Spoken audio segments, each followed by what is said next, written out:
Hello friends, welcome back to Nitya वेज। तो इस वीडियो के अंदर हम करने वाले हैं पीबी शैली की जो पोएम हम कर रहे हैं ode to the west wind, इसका फोर्थ स्ट्रेंजा हम डिस्कस करेंगे।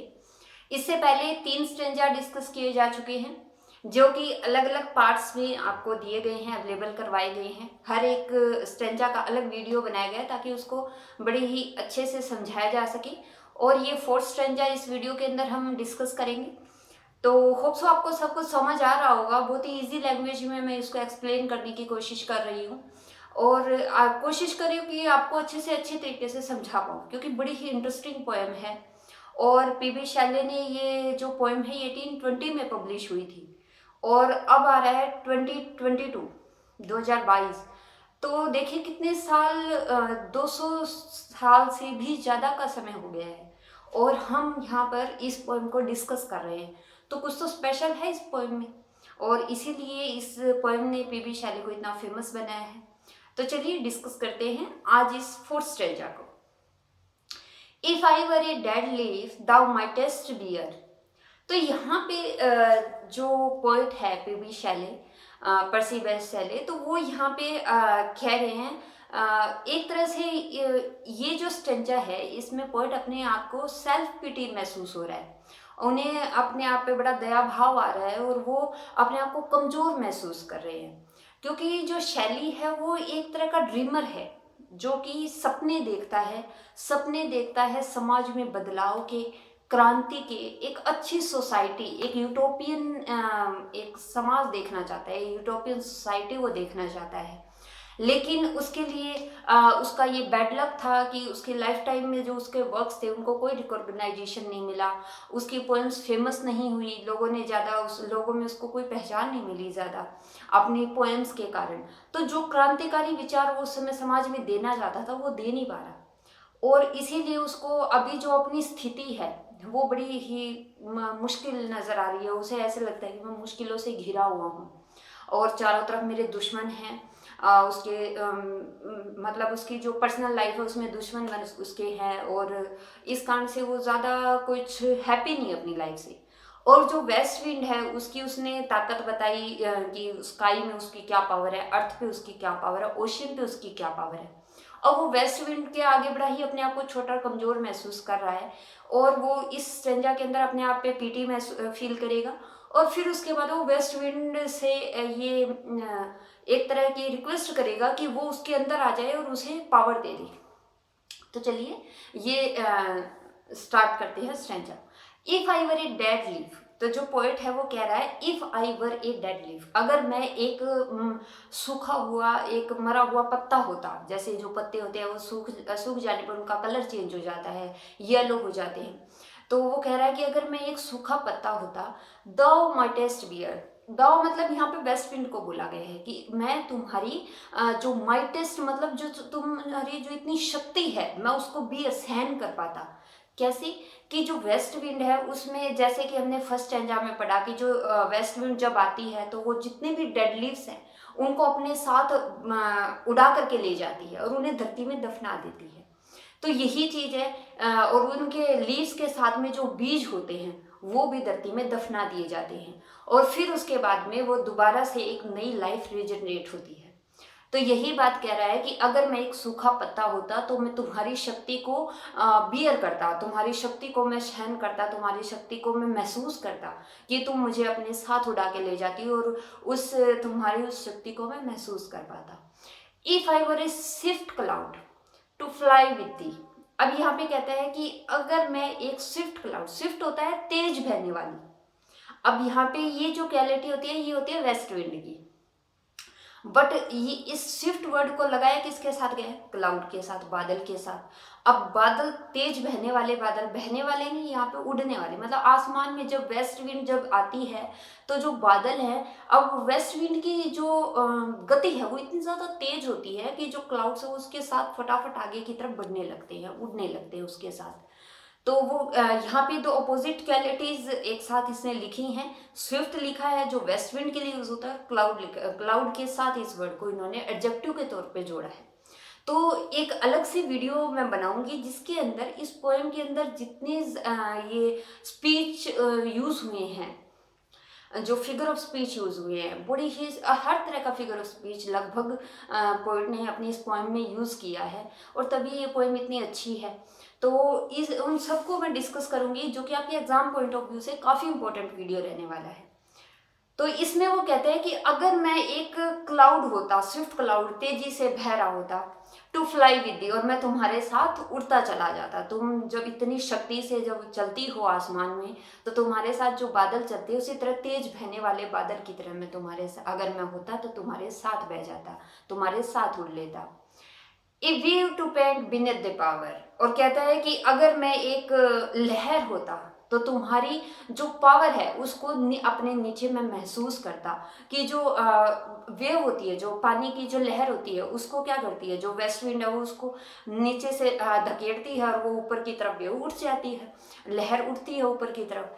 तो कहता है कि अगर मैं एक लहर होता, तो मैं तुम्हारी जो शक्ति है उसको अपने नीचे से मैं उसे महसूस करता, and share the impulse of this strength, और कहता कि मैं तुम्हारे साथ अपनी शक्ति को भी मैं शेयर करता। मतलब कि मेरी खुद की जो मतलब जो शक्ति है उड़ने की, और तुम्हारे साथ जब मिल जाती तो मैं तुम्हारी पावर के साथ अपनी स्ट्रेंथ को शेयर करता। ओनली लेस फ्री, और कहता है देन दाउ, और कहता है मैं तुम्हारे से चाहे कम फ्री होता। कि जो पोएट है वो कह रहा है कि जैसे कि वेस्ट विंड है, इस लाइन को मैं दोबारा पढ़ती हूँ। Only less free than thou O uncontrollable, if even I were as in my boyhood. तो ये जो लाइन है, इसमें जो पोएट कह रहा है वो कह रहा है कि अब मैं तुमसे तुम्हारी तरह इतना ज़्यादा फ्री नहीं हूँ। यहाँ पे कहा गया है कि देन दाउ, दाउ मतलब वेस्ट विंड, कि जितना मैं तब था मैं अब उतना फ्री नहीं हूँ। मतलब मैं बंधनों में बंधा हुआ हूँ, मेरे सामने बहुत सारे बंधन हैं, चाहे पॉलिटिकल है, इकोनॉमिकल है, सोशल है, बंधन है मेरे सामने। ओ अनकंट्रोलेबल, और अनकंट्रोलेबल कौन है, वेस्ट विंड। कि तुम किसी के नियंत्रण में नहीं आने वाली वेस्ट विंड, चाहे मैं तुम्हारे जितना फ्री ना हो। If even I were in my boyhood, जैसा कि मैं अपने बॉयहुड में होता था, जैसा मैं, क्योंकि अब तो मेरी उम्र है वो 25 साल से ऊपर जा चुकी है। अब मैं वो जो बॉयहुड है वो मेरा जा चुका है। जब मैं बॉयहुड में जितना फ्री होता था, तुम्हारे जितना ना सही लेकिन मैं फ्री होता था। And could be the comrade of the wandering over heaven, और कहते हैं कि और मैं तुम्हारे साथ, मतलब कि तुम जो हेवन यहाँ पे बोला गया है ऊंचे आसमान को, नीले उस सुंदर आसमान का हेवन बोला गया है। तो कह रहे हैं कि और मैं तुम्हारे साथ तुम्हारा दोस्त बन करके उस हेवन के अंदर मैं भी सफर करता, उड़ता, इधर तुम्हारी तरफ फ्रीली अनकंट्रोलेबल होकर के घूमता, विचरता। As then, when to outstrip the sky speed scarce seemed a vision, I would never have striven. अब यहाँ पे देखो, यहाँ जो पोइट है ना वो अपने जो कॉन्फिडेंस लेवल है उसको ज़्यादा ही मतलब सीख ही बखार रहा है एक तरह से। जो पोइट है वो कहीं ज़्यादा अपनी क्षमता से ज़्यादा बात कर रहा है, और वो कह रहा है कि जब मैं आसमान में तुम्हारे साथ, ये मेरे दोस्त, मैं तुम्हारा दोस्त बन करके तुम्हारे साथ आसमान में जब मैं उड़ रहा होता, स्काई में सफ़र कर रहा होता, हेवन में सफ़र कर रहा होता, तो तुम्हारे साथ उड़ते उड़ते, मतलब तुम्हारे साथ ऐसे दौड़ते हुए उड़ते हुए मैं तुमसे भी आगे निकल जाता। तुम्हारी जो स्काई स्पीड है उससे भी मैं तुम्हें पीछे छोड़ देता। आउटस्ट्रीप मतलब पीछे छोड़ देना, मतलब मैं तुम्हें भी उस दौड़ में पछाड़ देता। मतलब मेरे अंदर इतनी शक्ति थी, इतनी शक्ति होती कि मैं तुम भी मुझसे पीछे रह जाती। Scarce seemed a vision, I would never have striven, और कहते हैं कि और मैंने ऐसा कभी विजन देखा ही नहीं, मैंने ऐसा कभी सोचा ही नहीं कि मैं तुम्हें कभी पछाड़ूं।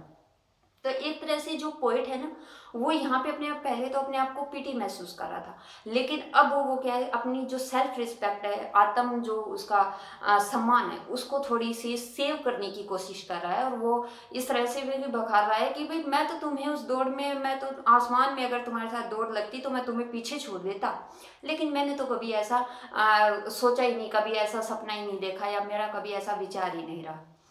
I would never have striven, as thus with thee in prayer in my sore need. और कहते हैं कि जैसे सोर नीड होता है कि जब मुझे बहुत ज़्यादा ज़रूरत है, कि as thus with thee in prayer, और कहते हैं कि मतलब जो प्रेयर करता हूँ मैं मतलब कि O lift me as a wave leaf a cloud. इस लाइन में कह रहा है कि मैं वेस्ट विंड से कह रहा है कि हे वेस्ट विंड, मैं तुमसे प्रार्थना करता हूँ, तुम एक काम करो, तुम मुझे, ओ मतलब वेस्ट विंड को बोला जा रहा है, lift me as a wave, तुम मुझे एक लहर की तरह उठा लो, ए लीफ एक पत्ते की तरह उड़ा लो, एक क्लाउड एक बादल की तरह मुझे अपने साथ बहा लो। I fall upon the thorns of life I bleed. ये लाइन बहुत इंपॉर्टेंट है, इसको अंडरलाइन कर लेना।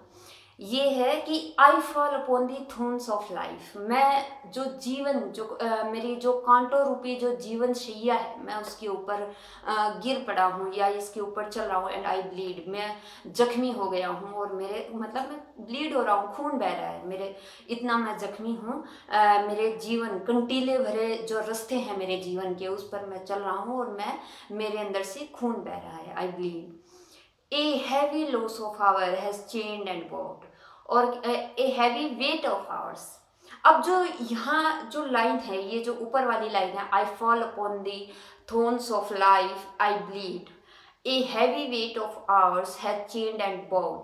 अब यहाँ पे जो पोइट है वो अपने जीवन की दुर्दशा बता रहा है, वो अपनी मजबूरी एक्सप्रेस कर रहा है और वो कह रहा है कि देखो मैं ऐसी मतलब मेरा जीवन इतना कांटों भरा हो गया है कि मैं उस पर चल रहा हूँ, कांटे मुझे चुभ रहे हैं और मैं ब्लीड, मेरे खून बह रहा है, इतने ज़्यादा मेरा दर्दनाक मेरा जीवन हो गया है। और कहता है कि ए हैवी वेट ऑफ आवर्स, कि मेरे ऊपर जीवन जो है उसका इतना बोझ पड़ गया है मेरे कंधों पर, हैज चेन्ड एंड बोझ, जिसने मेरे हाथों को चेन जकड़ दिया, जंजीरों में जकड़ दिया है।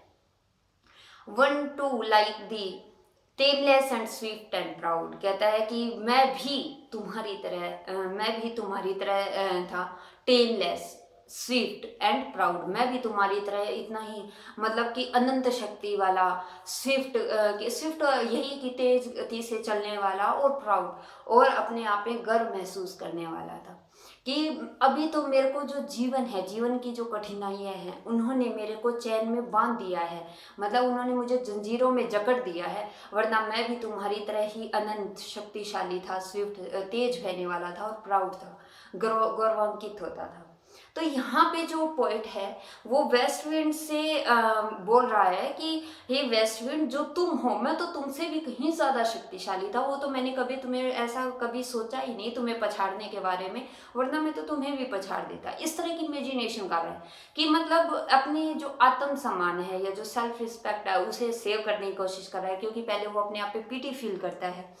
और ये जो पूरा पैराग्राफ है इसमें मेनली वो अपने बारे में ही वेस्ट विंड को बोल रहा है। तो ये पैराग्राफ था, फोर्थ स्टेंजा था, जो कि पोइट ने एक सोनेट के रूप में लिखा है। इसमें 14 लाइन्स हैं और बहुत सारे स्पीच ऑफ फिगर्स यूज हुए हैं, जो कि हम एक अलग वीडियो के अंदर डिस्कस करेंगे। तो चलिए इसी के साथ मिलते हैं नेक्स्ट वीडियो में, जिसके अंदर हम डिस्कस करेंगे पार्ट 5।